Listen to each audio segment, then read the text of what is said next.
Все в этом мире начинается с желания. Маленькая искра всегда кажется безобидной до тех пор, пока она не превращается в огонь, который сжигает душу изнутри. Желание – это то, что связывает нас с этим миром. Оно обещает наслаждение, но оставляет, как правило, после себя пустоту. Когда любовь превращается в сделку, когда тело становится монетой, а чувство товаром, человек теряет не только честь, он теряет себя. Так начинается история знаменитой Чанчулы, женщины, которая заплатила слишком высокую цену за иллюзию счастья. В прошлой главе Деваранж познал силу кармы, ту, что заставляет даже царей и богов склонить голову. Но законы судьбы одинаковы для всех, для богов и для людей. И если история Деваранжа была историей гордыни, то история Чанчулы – это история страсти, которая разрушает все, чего она касается. Это Шива Пурана, и сегодня мы с вами читаем главу «Освобождение от иллюзий и отречение Чанчулы». Но перед началом, как всегда, наш маленький ритуал благодарности. Пожалуйста, оплатите свою дакшину, поставьте лайк и подпишитесь на канал. Так энергия знания продолжит движение и вернется вам во благо. Этим действием вы поддерживаете пространство ведической мудрости. Дайте свету знания возможности коснуться тех, кто этого по-настоящему желает.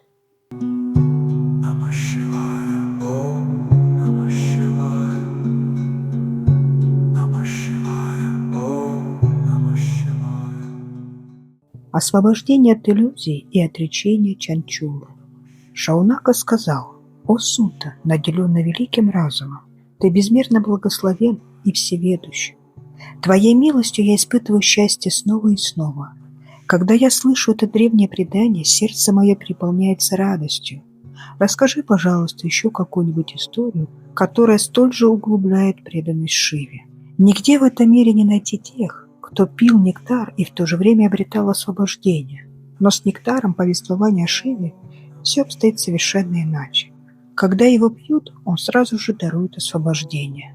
Сутта сказал: «О Шаунака, выслушай, пожалуйста, что я тебе расскажу, хотя это великая тайна, ибо ты величайший знаток вед и главный среди преданных почитателей Шивы. Существует приморская деревушка Башкала, где обитают грешники, лишенные ведических добродетелей. Они грязные развратники, добывающие себе средства к жизни обманом, отвергающие ведические учения, крестьяне, носящие оружие, и негодяи, нарушающие супружескую верность. Они ничего не знают об истинном знании, отрешении и подлинной добродетели. Они обладают грубым нравом и обожают слушать сплетни и клевету. Люди разных сословий там одинаково лукавы, никогда не заботясь о выполнении предписанного им долга. Их постоянно влечет к мирским наслаждениям, и они всегда погружены то в одно, то в другое злодеяние. Все женщины там также в равной степени бесчестны. Они не знают добродетельного поведения и упорядоченного образа жизни. В деревне Башкала, населенной порочными людьми, жил падший брахман по имени Биндуга. Он был растленным грешником, ставший на путь зла. Хотя у него была прекрасная жена, но он влюбился в блудницу. Его страсть не полностью вывела его из ума и из равновесия. Пораженный стрелами бога любви, он бросил свою преданную жену Чанчулу и предавался плотским утехам с блудницей. Так минуло много лет, а его порочные деяния не уменьшались. Боясь нарушить свою супружескую честь, Чанчула, хоть и поражаемая стрелами бога любви, превозмогала свое горе. Какое-то время оставалась спокойной, но позже, когда она вошла в пору цветения юности и достигла полной женской зрелости, то оказалась больше не в силах выдерживать неистовые атаки бога любви и перестала строго придерживаться добродетельного поведения. Втайне от мужа она стала по ночам предаваться плотским утехам со своим грешным любовником. Утратив таким образом добродетельные качества, она пошла по пути зла. О, мудрец! Однажды он, брахман, застал ночью свою жену, предававшую половым отношениям со своим любовником. Увидев ее так оскверняемую любовником под покровом ночи, он в ярости устремился к ним. Когда лукавый лживый любовник понял, что нечестивый Биндуга возвратился домой, тотчас же убежал оттуда. Нечестивый Биндуга схватил свою жену и бил ее кулаками снова и снова, сопровождая свои побои угрозами и бранью. Так, избиваемая своим мужем, Развратная порочная женщина Чанчула пришла в ярость и обратилась к своему нечестивому мужу с такими словами.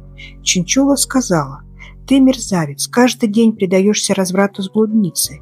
Ты отверг меня, твою жену, всегда готовую служить тебе своим юным телом. Я молодая женщина, наделенная красотой, которую мучает желание. Скажи мне, что еще мне остается делать, если я лишена любовных утех собственным мужем? Я очень красива и нахожусь в расцвете юности, лишенной супружеских отношений с тобой. Я тоже томилась. Как мне вытерпеть яростный приступ страсти?» Сута сказал. Услышав такие слова своей жены, падший брахман, Биндука, глупец, сам поступающий вопреки своему долгу, ответил ей.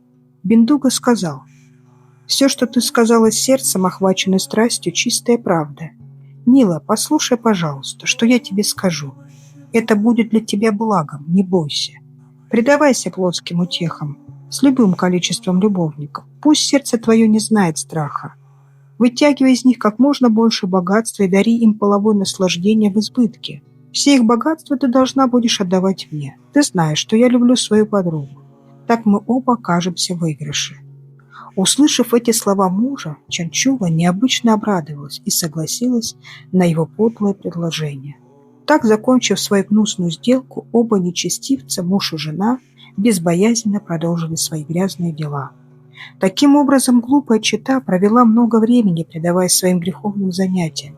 Через несколько лет нечестивый Биндуга Брахман, взявший сожительницу женщину Шудру, умер и попал в итоге в ад. После смерти своего мужа, нечестивого Биндуги, женщина Чанчула продолжила жить в своем доме вместе с сыновьями. Она по-прежнему легкомысленно предавалась плотским наслаждениям со своими любовниками, пока не утратила очарование юности. Благодаря посредничеству свыше ей выпала удача вместе со своими родственниками по благому поводу посетить храм Ганкарни. Когда она бродила без цели здесь и там в сопровождении родственников, ей случилось искупаться в священном пруду, так как будто это было нечто совершенно обыденное. В одном храме ученый, обладающий божественным знанием, читал проповедь, посвященную повествованию Шива-Пурани, часть из которой ей довелось услышать.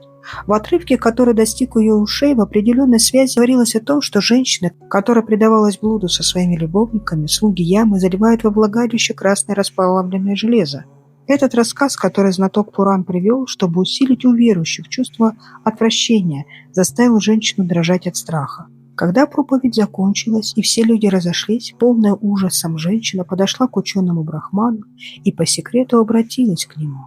«О, достопочтимый господин, выслушай, пожалуйста, какие постыдные дела я совершала, не ведая, в чем состоит мой истинный долг. О, господин, выслушав это, ты жалишься надо мной и поможешь очиститься от греха. О, господин, мой ум пребывал в полнейшем заблуждении, и я совершала великий грех. Ослепленная похотью, я провела всю юность в безудержном разврате. Сегодня, после того, как я услышала твой ученый рассказ, проникнутый чувством отрешения, меня переполняет великий ужас, и я вся прям дрожу.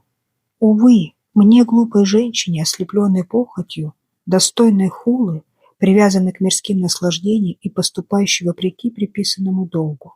Ради одного мига мимолетного, приходящего наслаждения, я сама того не ведаю, совершала страшный грех, преступление.